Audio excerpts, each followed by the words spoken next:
अधिकार महोत्सव में आप सभी का स्वागत करती हूं। और हम सब बच्चे यहाँ पटना में आए हुए हैं। यहाँ बाल अधिकार महोत्सव हो रहा है और सभी अपना अपना बारी बारी से प्रतियोगिता करेंगे। 13 जिला के बच्चे यहाँ पे हैं और कुल बच्चे की संख्या 300 है।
मेरा नाम पूजा कुमारी, मैं दरभंगा जिला की छात्रा हूँ। दरभंगा जिला से आई हूँ। मुझे यहाँ पे नए नए दोस्तों से मिले और यहाँ पे बहुत सारे प्रोग्राम हुए, नए नए सभी प्रोग्राम देख कर लग रहा था कि उसके तरफ मैं आकर्षित हो रहा हूँ। मुझे बहुत अच्छा लग रहा था, देख रहे थे सर।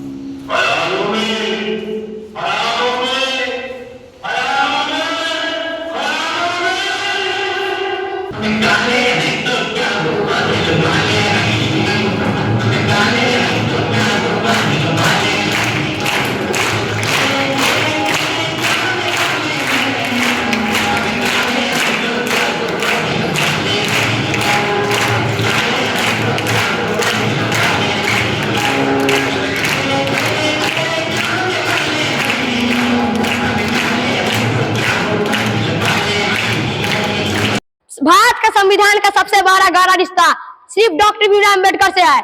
जब डॉक्टर भीमराव अम्बेडकर स्कूल जाते थे तो उनके शिक्षक भी उनसे जाति पूछकर उनके साथ भेदभाव किया करते थे और उन्हें पढ़ने नहीं दिया करते थे। तो वह डॉक्टर भीमराव अम्बेडकर जब घर आए तो अपने माता से कहा, माँ हमारे साथ ऐसा भेदभाव क्यों होता है, यह कहाँ लिखा हुआ है? तो उनकी माता ने बोला, बेटा यह किसी किताब में लिखा हुआ है। तो मनु का कहना है शूद्र का एकमात्र धर्म है ब्राह्मण, क्षत्रिय, वैश्य इनकी विनीत भाव से सेवा करना। शूद्र को धन जमा करने का अधिकार नहीं है, भले ही वो इसके लिए सक्षम हो, क्योंकि शूद्र के धन जमा करने से अन्य जातियों को दुख पहुंचता है। रामू जी, दे दो उसको, पैसे ले लो जी।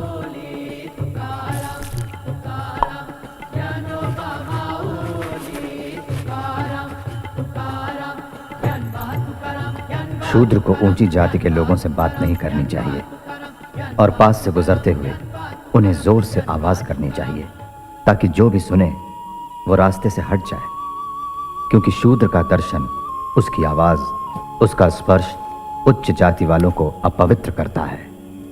नहीं चाहिए तुम्हारे गंदे पैसे, जाओ दूर हो जाओ, जाओ। इस लड़के को लगता है चूंकि इसका बाप सूबेदार मेजर है, तुम इसके बाल काटोगे। अरे सूबेदार हो या मेजर, महार तो महारी है। अगर तुम भैंस के बाल काट सकते हो तो तुम भैंस, गधे और कुत्तों से भी बदतर हो। सवर्णों को चाहिए कि वो कभी भी शूद्रों के सामने वेदों का उच्चारण ना करें। तो बाबा साहब ने कहा मैं भी एक किताब लिखूंगा जिसमें सभी को समानता का अधिकार दिया जाएगा, और इसी बात को बाबा साहब मन में बैठा कर भारत का संविधान लिख दिया। उस संविधान को लिखने में 2 वर्ष 11 महीने 18 दिन लगे थे। मेरे ख्याल में स्वतंत्र भारत का संविधान एक शोषित को लिखना चाहिए। डॉक्टर अंबेडकर के बारे में क्या ख्याल है?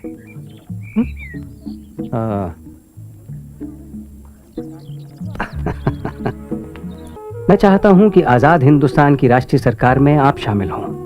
आपको मंजूर है? ये सब इस बात पर निर्भर करेगा जवाहरलाल कि कौन सा विभाग मुझे। कानून? वह काम तो काफी होगा ना? बहुत है, फिक्र मत कीजिए। कई नए कामों को कानूनी जामा पहनाना है। हाँ, मैं खुश हूं, हम साथ काम करेंगे। प्रिय भावराव, हिंदुस्तान आज एक आजाद देश है, और इस वजह से विश्व को भारत में सबसे बड़ा संविधान का लिखित का गौरव प्राप्त हुआ, और बाबा साहब और उनके लिखे गए संविधान को 26 नवंबर 1950 को लागू कर दिया गया था। इसकी बेटी, इस देश में बेटियों को कन्या कहा जाता है। उसे लक्ष्मी, सरस्वती, माँ दुर्गा के रूप में देखा जाता है, और नवरात्र के दिनों में भी साक्षात उसे घर घर में पूजा जाता है।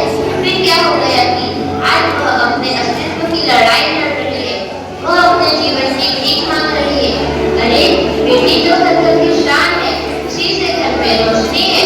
बेटी तो घरों को जोड़ती है। तो आइए बेटियों के सम्मान में हम एक नाटक प्रस्तुत करने जा रहे हैं। इसका शीर्षक है बेटी बचाओ बेटी पढ़ाओ। मीरा, ओ मीरा, तुमने मुन्ना को कहीं देखा क्या? पता नहीं सुबह सुबह कहाँ चला गया। अभी उसने कुछ खाया भी नहीं, दूध भी नहीं पिया, और स्कूल जाने की तैयारी भी तो करनी है। नहीं माँ, मैंने तो मुन्ना को नहीं देखा। मैं तो सुबह से बर्तन ही धो रही हूँ। माँ, मुझे भी स्कूल जाना है। मुझे पढ़ना लिखना बहुत अच्छा लगता है। मेरा भी दाखिला स्कूल में करा दो ना माँ। ए छोरी, बड़ी है स्कूल जाने वाली, घर के काम कर अच्छे से सीख ले। आगे चलकर यही नए काम आने वाले। पढ़ लिख कर कौन सा तुझको कलेक्टर बनना है? जल्दी जल्दी बर्तन साफ कर। माँ जी, मीरा को भी स्कूल में दाखिला दिला दीजिए ना, उसे भी पढ़ना लिखना जरूरी है। तू चुप कर, पढ़ना लिखना ये तो केवल लड़कों का काम है। उन्हें आगे चलकर घर गृहस्थी की जिम्मेदारी संभालनी होती है।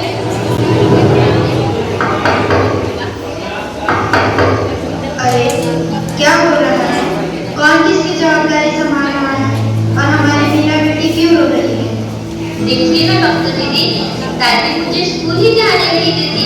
कहती है तुझे पढ़ लिख कर क्या करना है, आगे चल के पूरा चौका ही तो संभालना है।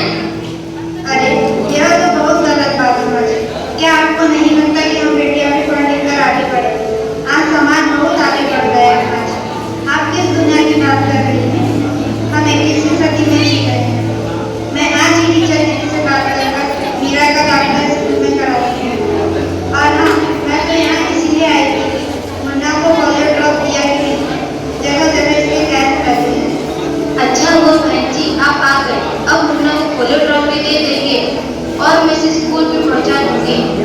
अच्छा मीरा, अब तुम रोना नहीं, तुम जरूर स्कूल जाओगी और एक दिन पढ़ लिख कर मेरी तरह बहुत अच्छी डॉक्टर बनोगी। आओ मैं तुम्हें यह कविता पढ़कर सुनाता हूँ। कहती बेटी बाप प्रसाद, मुझे चाहिए प्यार का। बेटी की अनदेखी क्यों करता है निष्ठुर संसार। सोचो जरा हमारे भी बसा सकोगे घर परिवार। हाँ तो भाग्यवान, कैसी लगी यह कविता, है ना मजेदार? काहे की मजेदार कविता मुझे नहीं आई पसंद। अरे कोई घर में है क्या? आइए आइए टीचर दीदी, हम आप ही का इंतजार कर रहे थे। हाँ जरा बेटू दीदू के लिए बाहर चले गए, इसलिए यहाँ नहीं आ पाए। डॉक्टर बहन जी कह रही थी आपने मेरा नाम तक दाखिला नहीं कराया। ये तो बहुत होनहार छात्रा है, हम हमेशा छंटने होती है। हाँ, मैं भी तो यही चाहती हूँ कि मीरा स्कूल जाए, खूब पढ़े, और मेरी ना सुनता कौन है। हाँ हाँ, खूब पढ़ा बेटी को और बाहर भेजो। जब कुछ गलत सलत हो जाएगा ना तो मुंह छुपाने की भी जगह नहीं मिलेगी। अरे माँ जी, आप कहाँ की बात कहाँ लेकर बैठ गए? मीरा को 10वीं तक तो पढ़ाई पूरी करने दीजिए, आगे की पढ़ाई के बारे में बाद में सोचेंगे। हाँ टीचर दीदी, हम मीरा को अवश्य स्कूल भेजेंगे। मैं उसे मेरे जैसा अनपढ़ नहीं रहने दूंगी, उसे खूब पढ़ाऊंगी। कल मीरा को तैयार करना, मैं उसे लेने आऊंगी। क्यों दादाजी, सही कहा ना मैंने? हाँ हाँ बेटा, बिल्कुल सही कहा। मैं तो कल से कह रहा हूँ कि मीरा को भी स्कूल जाने दे। प्रणाम दादाजी। प्रणाम बेटा।